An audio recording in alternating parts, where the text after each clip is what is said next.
तो हमारे नबी पाक सल्लल्लाहु अलैहि वसल्लम तशरीफ़ ले जा रहे थे कि आपको अचानक आवाज़ आई, या रसूल अल्लाह।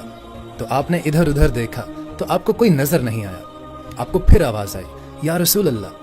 तो फिर आपने देखा तो एक हिरनी आपको पुकार रही थी। वो हिरनी रस्सी के साथ बंधी हुई थी। तो आप सल्लल्लाहु अलैहि वसल्लम उसके करीब गए और पूछा कि क्या हुआ।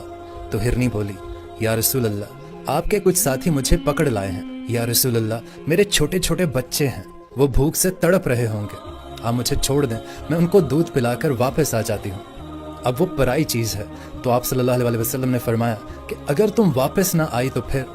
तो हिरनी ने कहा कि अगर मैं वापस ना आई तो अल्लाह ताला मुझे आग में डाल दे, यानी जहन्नुम में डाल दे। तो आप सल्लल्लाहु अलैहि वसल्लम ने उसकी ये बात सुनकर उसकी रस्सी को खोल दिया और ख़ुद वहीं पर बैठ गए। वो दौड़ते दौड़ते पहाड़ों में गायब हो गई और आप वहीं बैठे रहे। कुछ देर के बाद आप सल्लल्लाहु अलैहि वसल्लम ने देखा कि वो पहाड़ से उतर कर आ रही है और कहा कि या रसूल अल्लाह, मैं हाजिर हो गई। तो आप सल्लल्लाहु अलैहि वसल्लम ने उसको रस्सी से बांध दिया और उसको वहीं खड़ा कर दिया और ख़ुद भी अब वहीं बैठ गए। थोड़ी देर ही गुजरी थी कि वो शिकारी भी वहाँ पहुँच गए जिन्होंने वो हिरनी को शिकार करके वहाँ बांधा था। तो आप सल्लल्लाहु अलैहि वसल्लम ने उनसे फरमाया कि मेरे भाई, मेरी एक दरख्वास्त है, क्या आप पूरी करेंगे?